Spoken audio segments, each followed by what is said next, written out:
Why don't experts change the world? Welcome to Tea at Taxevity, where you get insights from insiders who make life better, our many clients and friends. I'm Pramod Sharma, the actuary at the Taxevity Insurance Advisory, and when I'm not doing interviews, I help people measure and manage risks that insurance can help them with. Our guest today is Peter de Jager. Welcome, Peter. Thank you very much, Peter. Peter, what do you do when you're not being interviewed? I'm a speaker.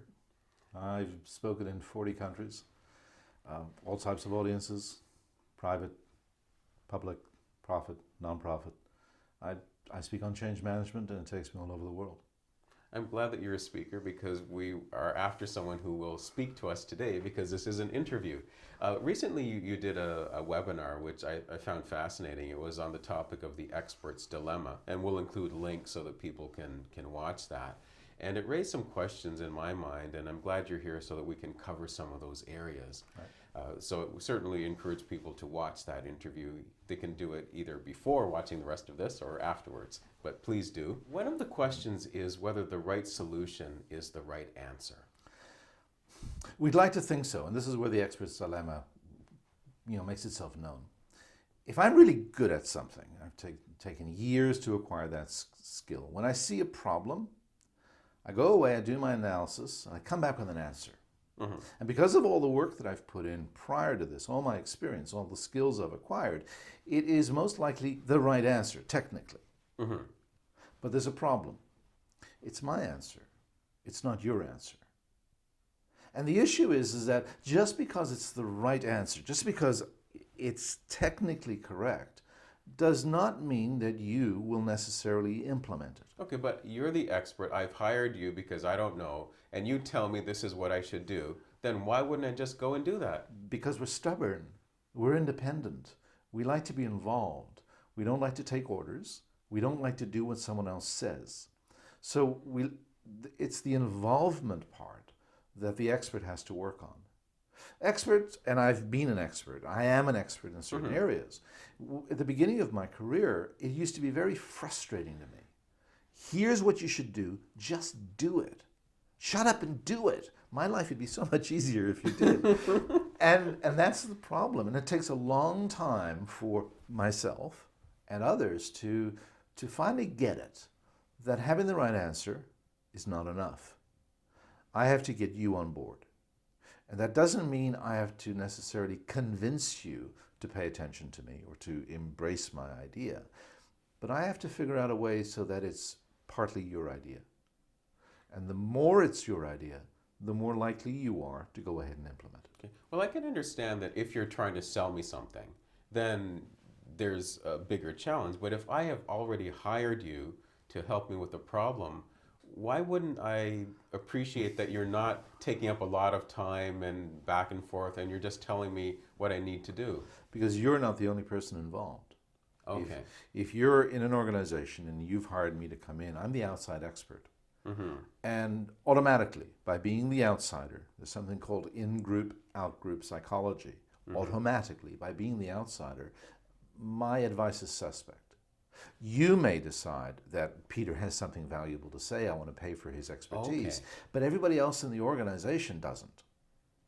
And when we're talking about implementing ideas inside organizations, it's more than just one person's decision, and that's the key. It has to be, everybody involved in the decision has to be a part of it. Okay. Could it also be that sometimes people don't even know there is a problem? So I've hired you, I realize there's a problem, but maybe people on my team don't have that same feeling. It goes a little bit deeper than that. Okay. Sometimes you think you have a problem. In your mind, you think you know what the problem is. Mm-hmm. Quite often, consultants, if they're coming in, if they're good, will recognize that the problem you think you have isn't the problem that is actually causing everything to go wrong. Okay. I'll give you an example. Mm-hmm. If you're an organization, you call me in and say, Peter, we have a time management problem. Mm-hmm. People are not showing up for meetings, they're late on projects and everything. I might come in and spend some time with you and discover that it's not so much time management, it's that you're operating with virtual teams in a matrix management configuration. In other words, I, in Toronto, might have a manager who has some of my time that works out of Singapore, another one who has some of my time working out of London, England, and someone else in Malaysia who has a piece of my time. Different time zones. Everybody thinks that I should be available during their time period when they're awake, and everybody thinks I owe them 40 hours a week. Oh. I don't have a time management problem. I have a management problem. I've got too many managers. So I can't fix the time management problem because that isn't the cause of everything. What I can do is talk about how you're using matrix management and how your virtual team is operating. Two things totally separate from time management. But how do customers or clients respond to that? So I've hired you because I'm saying, Peter, I've got a time management problem. You're saying that actually I don't even know what the problem is, it's something else. Like, do I get defensive then, or do I say, wow, that's brilliant, I appreciate your help? You're going to get defensive if I come in as a know-it-all, if I come in telling you what I think the answer is. I have to work with you so that we both come to the conclusion at the same time. In other words, it is a collaborative process, and if I'm being brought in, and I'm saying I, but I mean any consultant being brought in, is being brought in primarily on trust and expertise, but a tremendous amount of trust as well. If you're not willing to actually listen to someone who you've hired for help on everything that they say, then don't go waste your money on experts. They're expensive. Right.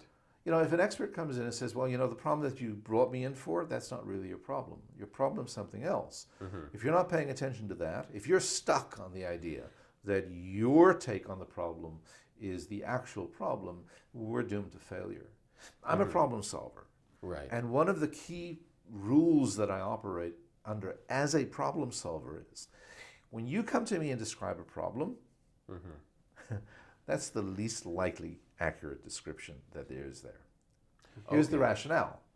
If you really knew what the problem was, you'd be able to solve it on your own.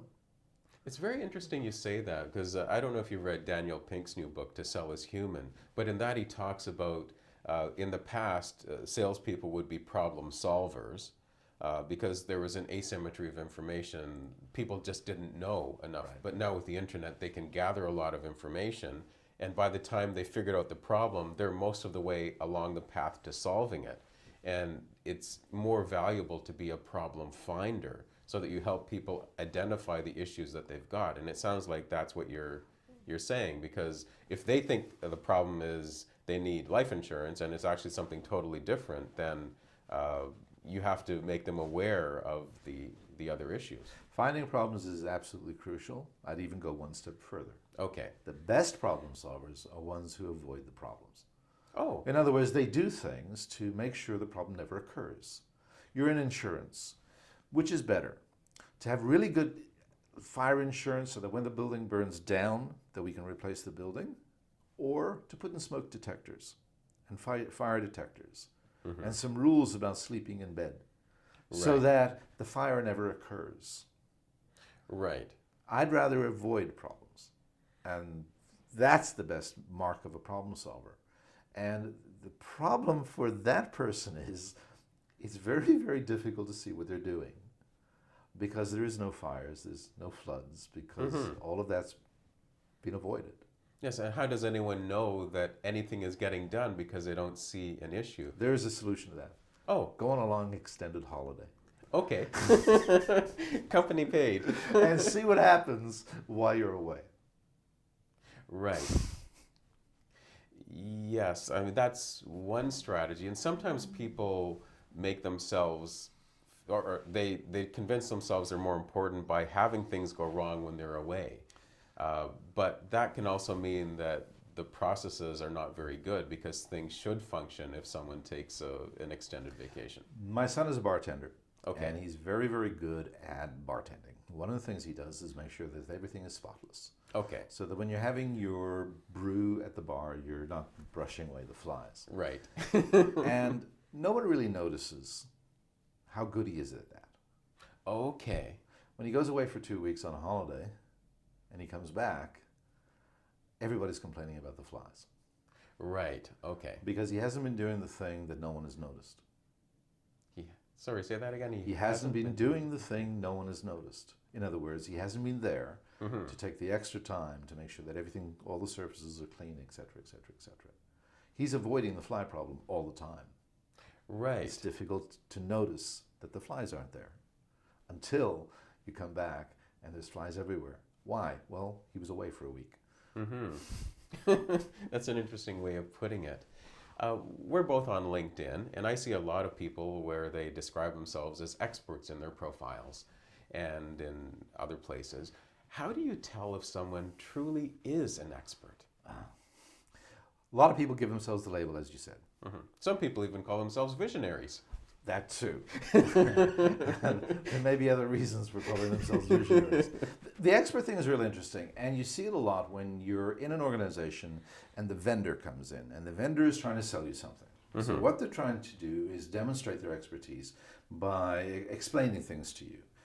One of the things you'll notice is that those types of explanations can get rather convoluted. Yes. And there's there's two old phrases, both from my IT days. One is FUD, fear, uncertainty, and doubt. Right. That's how some people choose to sell stuff. And the other one is BS, baffles brains. Okay. Here's what I've done in the past. It's what I've been hired to do from time to time when I was inside an organization. I don't sell this service.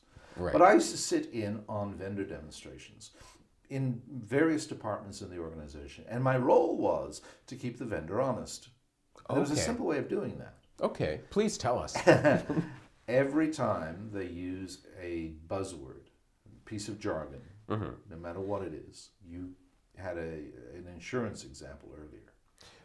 Yes, for instance, with insurance, if you buy permanent insurance, there's an envelope that allows you to put extra money in. Right. And the most that you can put in is defined by something called the MTAR, the Maximum Tax Actuarial Reserve. And sometimes advisors will talk about MTAR room as if they know what it means. Even though I'm not an insurance expert, if I was sitting in on that type of presentation, the moment I hear MTAR as a buzzword, piece of jargon, my hand would go up. Okay. And I'd say, I'm sorry, I don't understand that. Explain what you mean by that. Okay. In other words, every time a piece of jargon is used, ask them to explain it. I was in IT, and one of the buzzwords that was around prominent when I was there was knowledge management. I've heard that, and I've never quite known what it meant, but then you feel ignorant if you ask. No. You never. Well, I do. You never feel ignorant for asking questions. Okay. You hear a buzzword, you don't know what it means, you raise your hand and say, can you explain that? Okay. Knowledge management is a good example in the IT industry because you could get 5 people at a table, all using the term knowledge management, hand them a piece of paper, and have them write down independently of each other what they mean by knowledge management. You'll get back 5 definitions. We don't have a coherency of agreement as to what that word means. So when someone is using it, ask them to explain it. Okay. Now, if they're an expert, they're going to be able to very, very quickly give you an explanation of what they meant by that term. If they're not an expert, they'll still give you an explanation, but it'll be flustered and you'll know it. Their body language will tell you. They're making this up. So how will their body language tell you? They'll move differently. They'll hesitate. They'll have to think about, well, what does that word mean? Experts don't do that. If an expert knows what they're talking about, you ask them a question, they give you an answer. They don't need notes, in other words. Okay. They have it all in their heads. Pseudo-experts don't. They have the buzzwords in their heads, not the explanations. So the acid test is define your terms. Now, is it going to work in every situation? No, it isn't. Will it work in most? Yes, it will. That's an interesting way of dealing with the issue because it's a simple process. Now, sometimes I've seen true experts do pause before answering, and it's as if they're trying to think of what terminology they can use so that the person they're talking to can understand them. That's a little bit different. When they're pausing so that they can translate what they know into the language of the audience, that's fine. My background is mathematics. Okay, I talk about how we're really, really bad at probability. From time to time when I'm talking about problem solving or creativity. I use probability as an example of where our knowledge, innate knowledge, our intuitive knowledge about probability is pretty bad. And I'll go through a bunch of exercises. One of the points I make is that anytime someone asks you a probability question, do not give them the first question that pops into your mouth. Just think about it first. Go back to first principles if you have to. And then they'll test me. Someone in the audience will say, well, Peter, what about this situation? And I have to pause because I'm doing exactly what I've said. I'm going back to first principles to verify the answer that I might give you. Most often with a probability question, and I'm pretty good at it, is let me get back to you on that. I want to check and double check the calculations that I'm using before I give you an answer. In other words, I'm not too quick with an answer. Okay. And since we're talking about probabilities, because that's one of the areas that I studied a lot, probabilities, statistics, etc., why do you think it is that people have difficulty with probabilities? There are a number of explanations. The one I'm fond of, but it's evolutionary behavior type things, which are always suspect. Okay. Let's say you're 50,000 years ago, you're a bushman, you're a hunter traveling down a forest path. Right. And a bush makes a noise, it rustles about 100 feet ahead of you. Now, it could be a saber-toothed kitty cat. Right. Or it could be something you could eat for dinner. Okay. You don't know what it is. Right. What's the best choice to make? What's the best decision? What's the best guess? The best guess would be to run. Run. Because if you're wrong and you run, in other words, it was a little hare or a rabbit, Yes. and you run, well, you're still alive. Yes. If And you've got this rabbit looking thing, huh? What? I Exactly. scared that big thing? But if it was a saber-toothed kitty cat, and you decide, well, chances are it's a rabbit, well, you're dead. Right. We're not good at probability because we don't think about it enough. And we don't have enough practice with it. So it's the fight or flight, do you think? It's fight or flight, and running away is always the best decision But then we in tend those situations. Right. But then we tend to worry about things like a shark attack or the house burning down, where it may turn out that more people, say, drown while boating because they've been drinking than in a fire. But I don't know, we seem to see these more dramatic things and they stick in our heads. They stick in our heads, but as insurance again, what's the chances of your house burning down? Pretty low. And because it's a future event, we discount it. We make it even smaller. So we don't properly figure the odds. I drove in today, it's this big snowfall that we've had in Toronto. Everything's late, it took me 3 hours to get here. People drive as if it's summer, which is why we're having the problems. They don't think that the probabilities affect them. They should be driving safer. They don't. We have some strange knowledge about how we manage risk. If I'm on a motorbike and I'm not wearing a safety helmet, I'll drive at a certain speed. Right. You put a safety helmet on me, what do?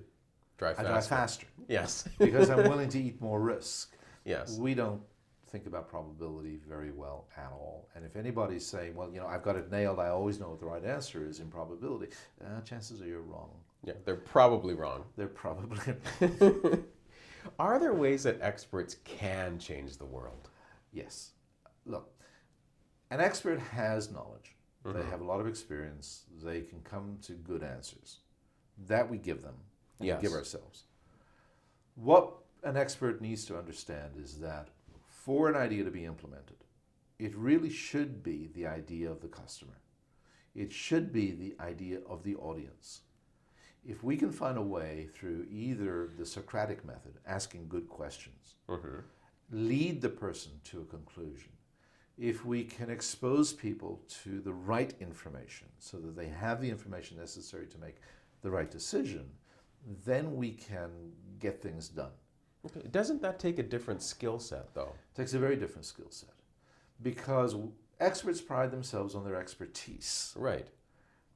For an expert to be really effective, they have to be good at persuasion, negotiation, good people skills. They have to know how not to fire up people's defenses. In other words, not come in as a know-it-all. The best thing a consultant can do, an expert can do, is to seek the information that already exists in the organization. Okay. And then channel that information to a decision that they're comfortable making. If you come in with the answer and ask for buy-in to your outside answer, chances are you're going to fail. And we have lots of experience with that. We have lots of evidence that outside information is not accepted. You have to make it inside information. One of the most powerful techniques being discovered, being explored now in change management, is something called positive deviance. Now, positive deviance is a rather sophisticated concept, but not that much. In any population, the idea is that no matter what the circumstances are, there are a handful of people who are thriving despite everything. In other words, in that population where everybody else is suffering and they're poor or they can't get something done, there's this handful that are actually fat and happy. They're thriving. So here's positive deviance. Find out what those handful of people are doing, because that answer exists inside the population. Right, okay, If you can now expose the internal answer to everybody else, you haven't brought anything to the table, other than the effort of finding that solution which already existed there. Right, and Chip and Dan Heath talk about that a bit in their book Decisive, where they talk about, you say there's a community where most people are undernourished, and then you see a family where they're doing okay, then you find out what they're doing, and then, because that's already from that community. It's from the community. And you just let other people know. That's the Vietnam story where that particular family... It was about bugs or something though, right? They were going out into the field, into the rice paddies every morning, and they were picking out a couple of the tiny little shrimp and crabs and putting it into the soup that they made for their kids. Now, every other parent could have done that, but they weren't. Those kids were well-nourished. Everybody else was malnourished. When those people went in to look at that village, they didn't bring answers. This is the strange thing. They were experts. They had answers, but they didn't bring answers to that village. All they brought was a flashlight and shone the light on something they're already doing. When they leave, everybody in that village is following that pattern now. They're following, go out into the field, get a couple of shrimps. And the entire village is nourished. The weird thing there is the expert didn't bring an answer to the village. This is the lesson. This is how experts bring change about. Right, because the typical answer would be that, okay, they need a certain supplement and we'll ship it in for a while. We'll ship it in. And then our budgets will run out and then they're back where they were. The old saying, teach a man to fish. Yes. Yeah, exactly. And that's what they did. And that's what experts have to do. They have to teach their clients, their audiences, to be experts. Okay, I understand that, but we also touched on the issue that it's very difficult, or sorry, that it's a different skill set for experts to get people to change. How do they acquire that skill, or those skills? First step is to recognize that they need them. And is that a challenge? Yeah, that is a challenge.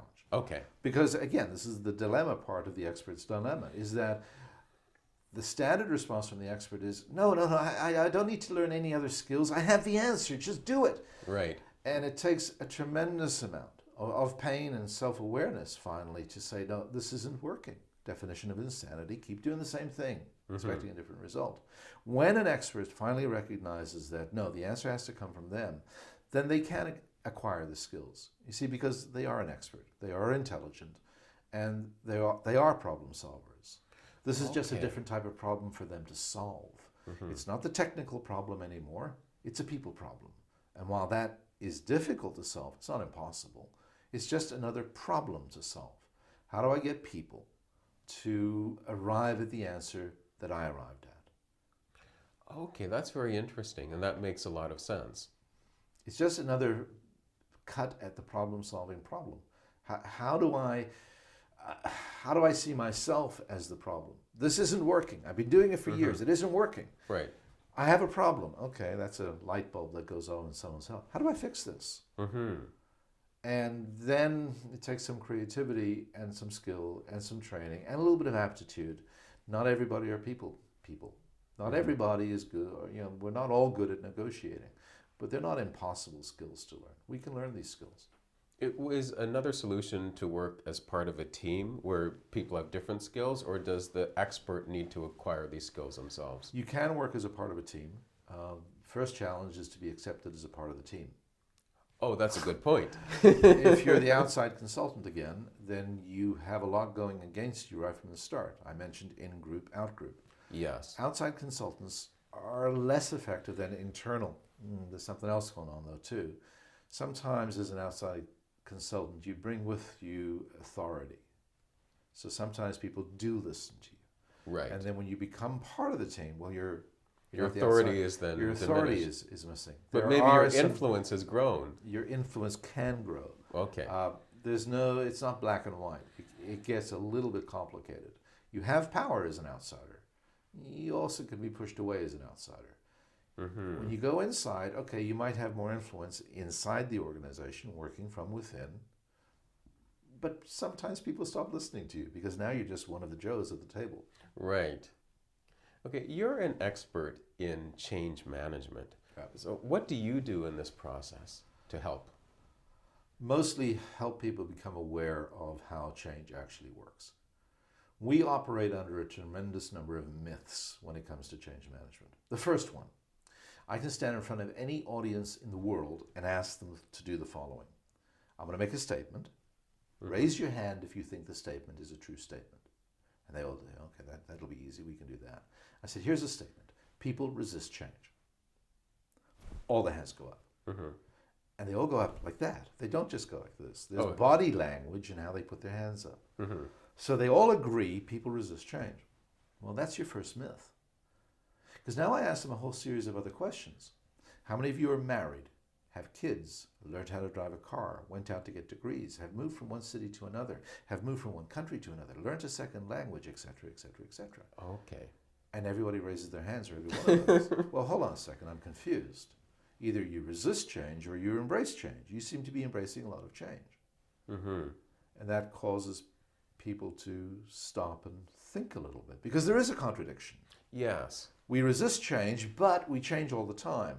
Well, hold on. We need to identify what that contradiction is.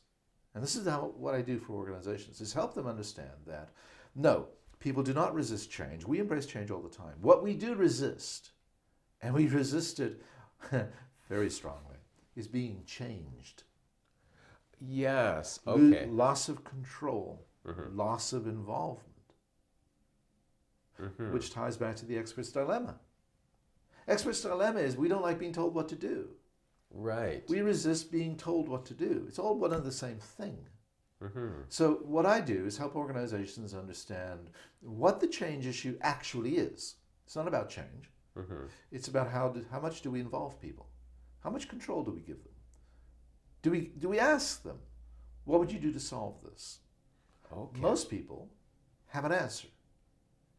We see a problem, we're immediately thinking about how we would solve that. Right. Which is what change is all about. All change in organizations is change for the better. We're trying to make things better. Mm-hmm. Well, if you got more people involved in that process, if you asked more people, what could we do to fix this problem, you'd have more involvement. Mm-hmm. Now there's a new skill set required. How do you get all the different answers from everybody in the organization into a single coherent decision? Right. Okay, that's a management skill. That's a leadership skill to bring consensus. And there will be some trade-offs and compromises. That's difficult for experts to accept. I have the perfect answer. Yes. I don't need to compromise. Yeah. Well, no. And I don't want to compromise. And I don't want to compromise. You have the perfect answer which will not get implemented. Mm-hmm. Here's a compromise that everybody's on board with that we can implement in 2 weeks. Make a choice. Okay. But it's tough. It's difficult for people to make that choice because they know they have the right answer and they can't dislodge themselves from it. I heard this story, I think it's about Leonardo da Vinci, though maybe one of these myths, that people would give him advice on how to paint. So he's doing a painting and they say, oh, you should add a little blue there. So then he'd add some blue. And then when the person was gone, because that was a faster solution than explaining to them that maybe he knows a little more about art than they do. Yep. And that person probably wouldn't remember afterwards. They would feel, well, hey, I told him how to improve his painting. All he'll remember is that I once assisted. Is there a key message you'd like to leave with our viewers today? We don't resist change. We resist being told what to do. If you're a manager in an organization and you think you have a change management problem, you really don't. What you have most likely is that people don't like the way you're trying to bring change about. People bring about, let's say they're trying to bring in a new payroll system for an organization. Mm-hmm. And they'll encounter a tremendous amount of resistance to that new payroll system. Right. Okay. It looks like people are resisting the new payroll system. People don't care what payroll system they're using. They just want the money. They just want to be paid. Mm-hmm. And the proof of that is, when you last interviewed for a job, was one of your key questions, what payroll system are you using? No, that never comes up. Exactly. So they're not resisting the new payroll system. So then you have to ask yourself, what are they resisting? Like, what's the problem? Mm-hmm. Well, they're resisting you and the way you're trying to bring it about.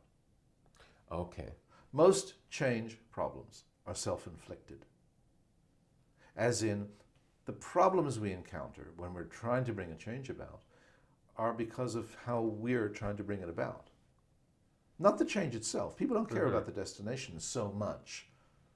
That's not a hard and cut statement. Right. But for the most part, they really don't care which piece of software we're using in the organization.